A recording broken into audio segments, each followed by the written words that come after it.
Salam alaikum. Alors dans cette courte vidéo, on va voir le cas d'une corde amortie forcée.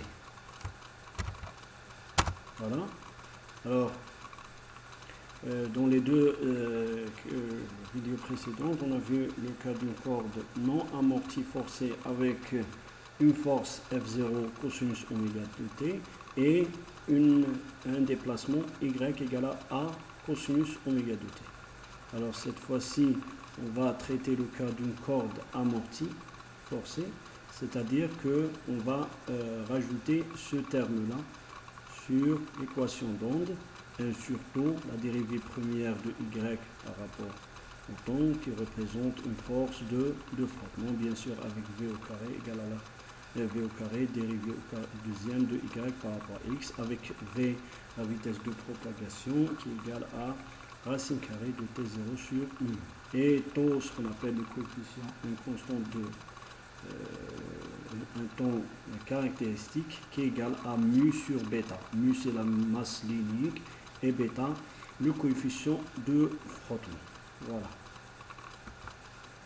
Alors, cette fois-ci, comme on l'a fait déjà dans une vidéo précédente, on va proposer une solution sous cette forme-là, avec une onde progressive incidente dans le sens des x croissants et une onde avec une amplitude AI bien sûr, et une onde réfléchie dans le sens des x décroissants AR avec oméga, puisque oméga est imposé par c'est-à-dire le mécanisme d'oscillation, un moteur par exemple. Et bien oméga, on va prendre oméga comme une valeur réelle, alors que K, voilà, le nombre d'ondes, on va proposer K comme nombre complexe. Un nombre d'ondes complexe K qui peut s'écrire sous cette forme, la partie réelle K', la partie imaginaire K seconde. Voilà. Alors on va remplacer K par son expression dans la solution. Avec, rappelez-vous, alors on a déjà fait ce travail dans une vidéo précédente et on a trouvé que on avait un K', c'est ce qu'on appelle un nombre d'ondes, voilà, qui est égal à A plus, c'est-à-dire c'est une valeur réelle et qui est égal à oméga sur V, racine carrée de 1 demi plus 1 demi, racine de carré de 1 plus 1 sur oméga au carré, tau au carré. Et on a dit que le système était dispersif puisque la vitesse de propagation dépend de oméga. Voilà. Avec une vitesse de propagation qui n'est pas égale à V, mais plutôt V'. Alors V' égale à V sur ce racine carrée, cette racine carrée. Voilà. C'est la vitesse de propagation avec laquelle une onde se déplace sur la corde. V' égale à oméga sur K'. Et le K seconde, c'est-à-dire la partie imaginaire de K, égale à cette expression-là. Voilà. Et on a mis, puisque on a trouvé déjà que cette expression K' doit être négative, et bien on a mis sous cette forme moins Q, avec Q ce qu'on appelle la constante d'atténuation. Voilà. Alors la relation de dispersion du milieu corde amortie, c'est voilà, K au carré égale à oméga au carré V au carré, bien sûr avec oméga. C'est pour ça qu'on a dit que le système était dispersif, c'est-à-dire chaque longueur d'onde va se déplacer avec une vitesse bien précise. Voilà. Alors que par exemple pour un milieu non dispersif, toutes les longueurs d'onde vont se déplacer avec la même vitesse, V égale à racine carrée de T0 sur mu. Voilà. Alors on remplace le cas, voilà ce cas-là dans l'expression de la solution, voilà K ici, et on va trouver cette expression-là. Voilà, on va remplacer K par K' plus JK seconde. Voilà. Et on tombe sur, voilà, alors vous avez ici J moins K, bien sûr, moins, alors le J, avec le J c'est moins, avec le moins c'est plus, voilà, c'est pour ça on aura AI exponentielle K seconde X exponentielle j oméga de t moins k prime x plus AR. Voilà. Ici, voilà, rappelez-vous ici. On a le j avec le j, c'est moins. C'est pour ça on aura moins k prime, k seconde x exponentielle j oméga plus k prime x. Alors on aura quand même toujours des ondes incidentes et des ondes réfléchies du type progressive, mais avec une amplitude qui s'atténue, voilà, qui dépend de x et de k seconde. Voilà. Alors sachant que k seconde égale à moins q avec q constante d'atténuation, on remplace k seconde par q et on aura AI exponentielle moins qx. Voilà, puisqu'on est dans le sens des x croissants, et bien ça diminue. Maintenant, exponentielle kx, puisqu'on est dans le domaine des x croissants, et bien ça diminue aussi. Voilà. Avec les conditions aux limites suivantes, voilà, on aura cette expression, c'est-à-dire cette solution proposée, et on applique les conditions, puisqu'on a toujours en x égale à 0, on applique un déplacement à cosinus oméga de t, on utilise la notation complexe a exponentielle j oméga de t, et en x, le déplacement est nul, quel que soit t. Voilà. Alors en remplaçant ici x par 0, c'est-à-dire pour la première condition, on aura a exponentielle j oméga de t égale à a, voilà, et on aura a petit a égale à ai plus a r, la première équation. Pour la deuxième équation, deuxième condition, on va remplacer x par L et on aura, voilà, cette expression-là. Bien sûr, pour t quelconque, exponentielle oméga de t saute et on aura cette expression. Voilà. Alors, cette expression-là. Maintenant, de cette expression AR égale à petit a moins AI, voilà, AR égale à A moins AI, on remplace AR par son expression, voilà, on aura celle-là. Alors, une simple manipulation donne AI égale à AQL exponentielle, voilà. Après réarrangement, on aura l'expression de l'amplitude incidente qui est égale à petit a, c'est-à-dire le déplacement en x égale à a, x égale à 0, 1 moins exponentielle moins 2ql, exponentielle moins 2j, k'l. Alors, dorénavant, le k' représente le nombre d'ondes, c'est-à-dire il est égal à 2pi sur lambda. Il donne la longueur d'onde avec laquelle une onde se déplace sur la corde. Voilà. Bien sûr, AR égale à A moins AI et on retrouve cette expression-là. Bien sûr, c'est une expression complexe avec le exponentiel moins 2j, k'l et le k. Le k, rappelez-vous, c'est une constante d'atténuation. Alors, la substitution de ces expressions dans le déplacement, c'est-à-dire là, voilà, on va remplacer ici, et on trouve le déplacement en notation complexe y x de t qui est égal à le a, voilà l'exponentielle, voilà le ai, le ar et l'exponentielle, ou encore, voilà, vous voyez que c'est un dénominateur commun, on a le a bien sûr commun, et le exponentiel j oméga de t avec cette expression-là. Voilà, vous pouvez voir, voilà, j'ai exponentiel moins kx avec le exponentiel moins jk prime x, voilà, je l'ai mis ici, voilà, avec l'expression, cette expression-là, avec le exponentiel jk prime x, voilà, jk prime x. Alors on peut vérifier aisément que en y0 de t, on aura a g exponentielle oméga de t. Voilà. Si on remplace x par 0 ici, on aura 1. Si on remplace x égale à 0 ici, on aura 1, 1. Et on aura 1 moins exponentielle moins 2q l exponentielle moins 2j k prime l qui est le même sur le dénominateur. Alors 1, on aura A exponentielle j oméga de t. Maintenant, si on remplace x par L, on aura, voilà, si vous remplacez L ici, et que vous remplacez L ici, voilà, vous aurez exponentielle jkl, exponentielle moins 2jk'L vous donne exponentielle moins jk'L, exponentielle moins 2kl avec exponentielle ql, ça vous donne exponentielle moins ql, et vous avez le même terme ici que ici.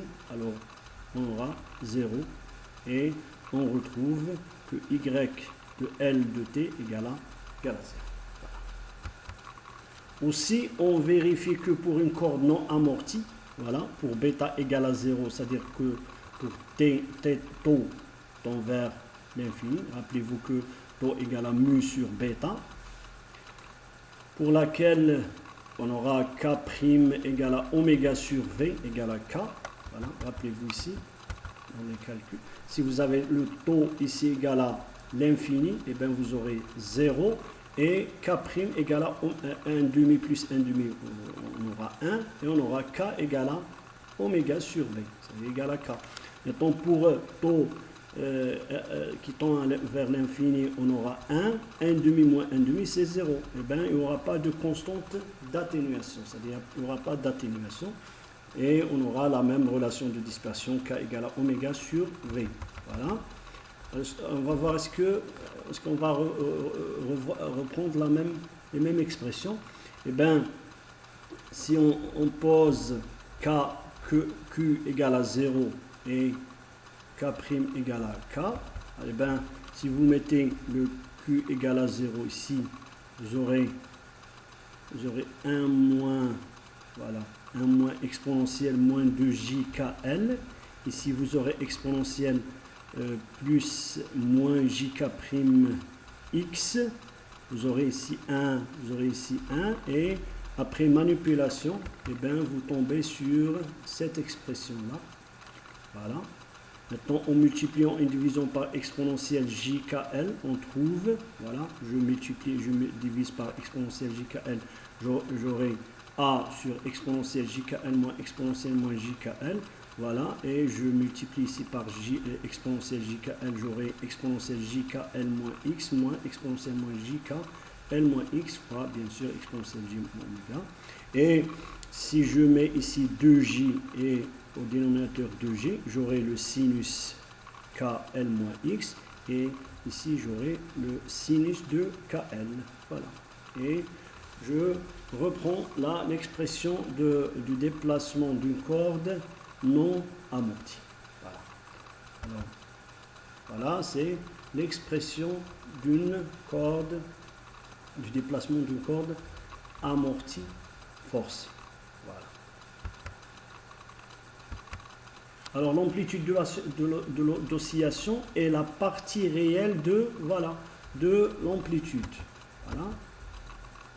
Vous voyez ici, c'est l'amplitude d'oscillation, bien sûr, avec une évolution dans le temps, voilà, exponentielle, mais c'est celle-là, l'expression de l'amplitude qui dépend de Q, bien sûr, la constante d'atténuation, de K', le nombre d'ondes, nouveau nombre d'ondes, et de X, bien sûr. Alors, on va prendre la partie réelle. Qu'est-ce qu'on va faire? On va multiplier et diviser par le conjugué du dénominateur, voilà, le dénominateur. Je vais multiplier le conjugué de cette expression, et bien celle-là, avec un plus ici, on a moins ici, voilà. On trouve, alors je multiplie, j'aurai une expression réelle au dénominateur, je multiplie, voilà, par cette expression-là, j'aurai cette expression. Alors le numérateur s'écrit, alors je vais me concentrer sur le numérateur. Voilà, c'est un calcul simple, mais il est un peu long. Voilà, j'aurai cette expression. Alors je vous laisse le soin de mettre une pause et vérifier vous-même. Alors en fin de compte, voilà la partie réelle. Vous avez le exponentiel moins qjx. Et bien vous allez voir exponentielle moins qx fois cosinus k'x. Voilà ce que je viens d'écrire ici, bien sûr avec petit a.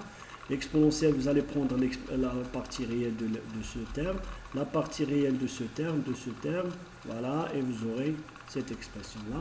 Maintenant, avec un petit réarrangement, vous donne cela, là, le numérateur, et finalement, l'amplitude d'oscillation est donnée par, voilà, cette expression-là. Je vous laisse le soin de la vérifier. Voilà.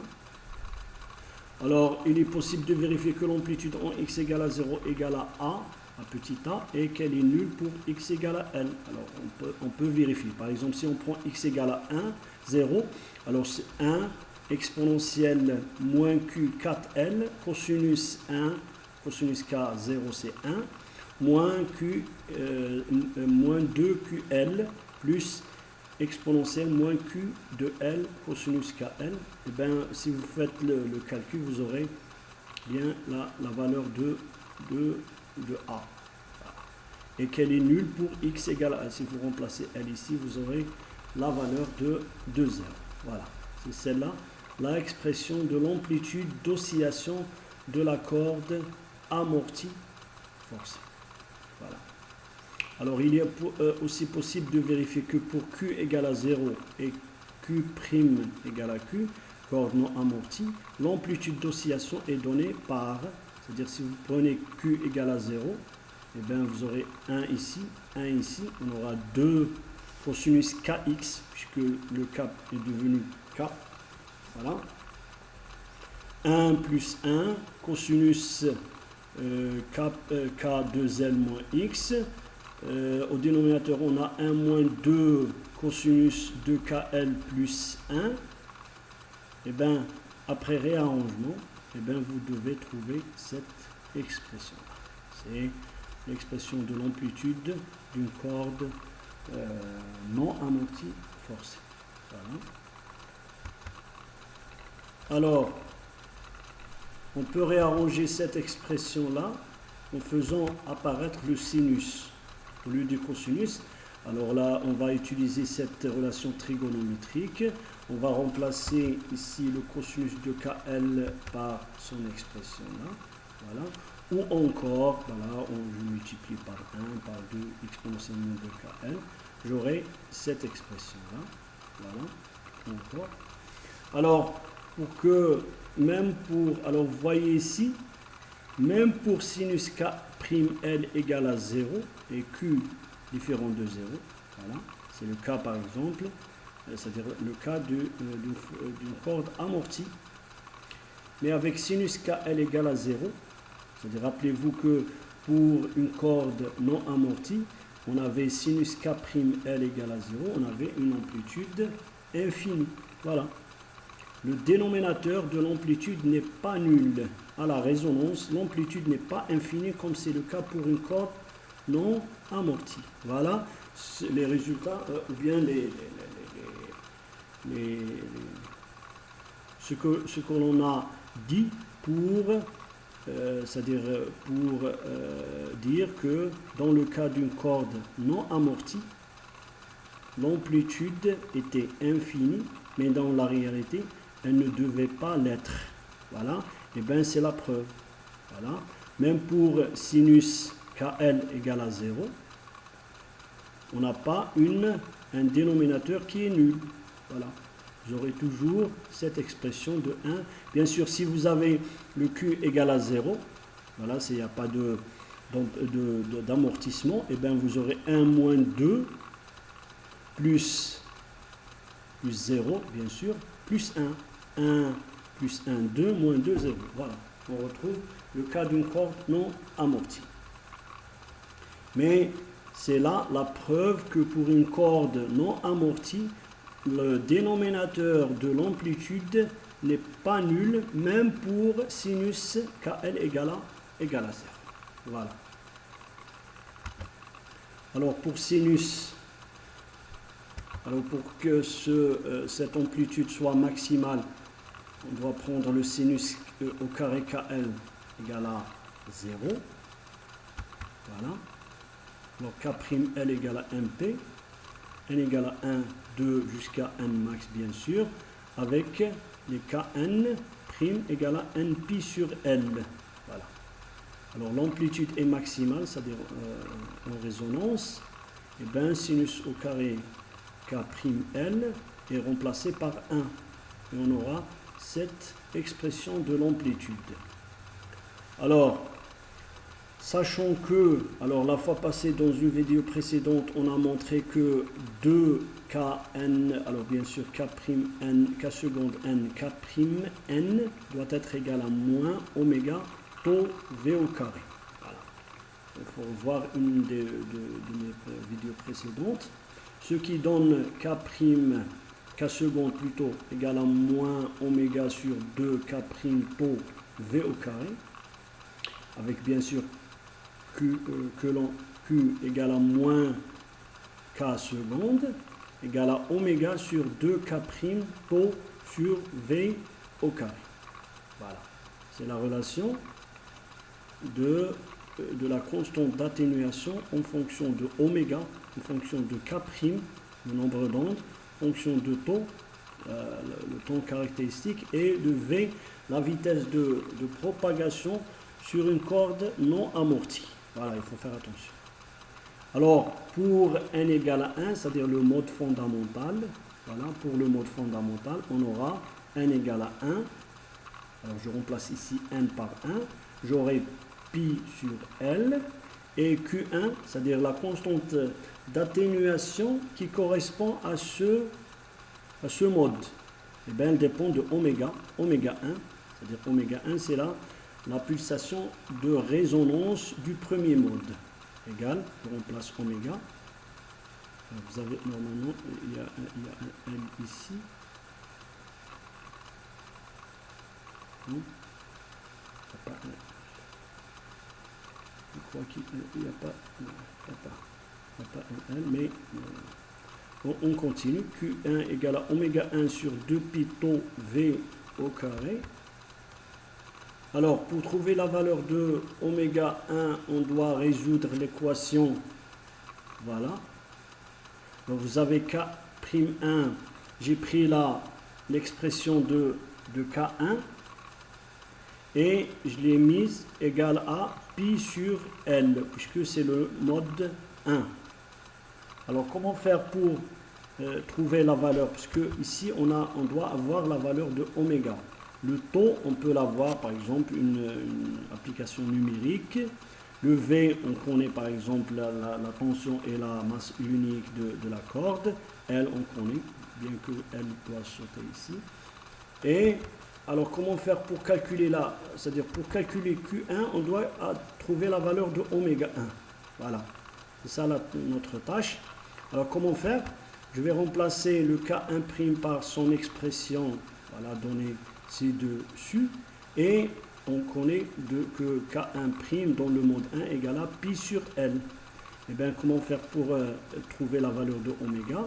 Voilà, après réarrangement, je mets au carré, voilà, on aura V au carré, P au carré sur oméga au carré, L au carré, voilà, et que ce L doit sauter.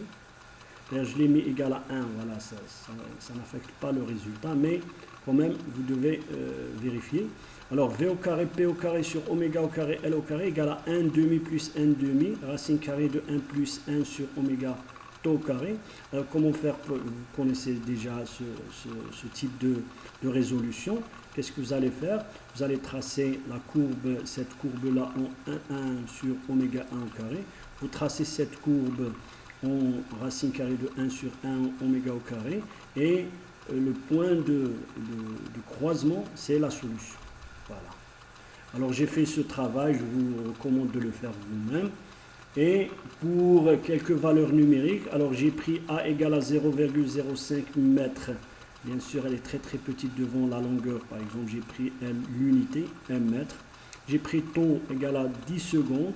Alors c'est un système très amorti, parce que pour un système faiblement amorti, taux doit tendre vers l'infini. 1 million, 1000, voilà. J'ai pris l'unité pour la vitesse de propagation pour une corde non amortie, V égale à 1 mètre par seconde. Et bien, le calcul, c'est-à-dire le traçage des deux fonctions, m'a permet de déduire la valeur de oméga qui est égale à 2,84 radians par seconde. Donc vous pouvez vérifier vous-même ça.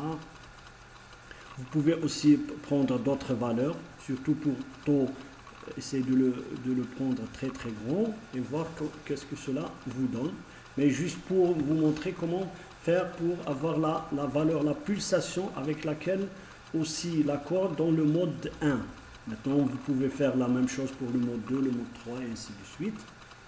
Alors, on a le K1 égale à pi, puisque, rappelez-vous, le K1 égale à pi sur L. Alors, puisque L égale à 1, on aura K1 égale à pi M-1, mètre par mètre moins 1. Q1, alors, même si le L égale à 1, je l'ai pris égal à 1, ça n'affecte pas le résultat. Alors, je remplace oméga, j'ai le taux, j'ai le V, et bien je trouve que c'est 0,045 mètres moins 1. Voilà. C'est ce qu'on a besoin pour le calcul de l'amplitude, ou bien pour le traçage de l'amplitude. Voilà. Et je remplace, voilà, je remplace ici, je remplace Q par sa valeur. Bien sûr, L, je prends 1, K' égale à pi, voilà. J'ai tous les ingrédients, le A égale à 0,05. Voilà, j'aurai l'amplitude, cette amplitude-là, de la corde amortie, forcée bien sûr en X égale à 0. Voilà, avec un amortissement très fort.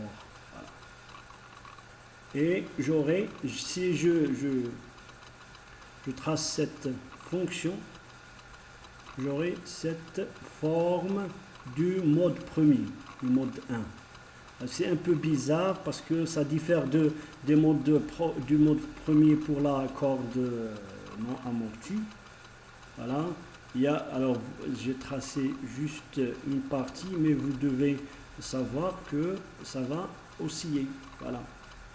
Ce point-là, il va osciller entre deux points symétriques.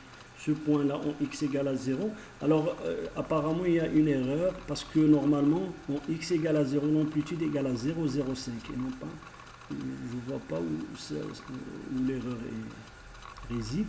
Mais vous pouvez vérifier vous-même. Voilà. Normalement, ça doit être 0,05 puisque en X égale à 0, l'amplitude, elle est 0,05. Vous voyez que l'amplitude maximale, c'est celle appliquée sur la corde. Voilà, puisque l'amortissement est apparemment très fort. Voilà. Voilà, alors, et vous voyez que ça va osciller entre deux points symétriques, voilà, dans le mode 1. Si je trace juste l'amplitude, c'est-à-dire l'allure de l'amplitude de la corde amortie, forcée, voilà, dans le mode 1. Alors, vous voyez comment faire pour, c'est-à-dire trouver ces amplitudes. Vous pouvez faire les autres pour les autres modes. Merci.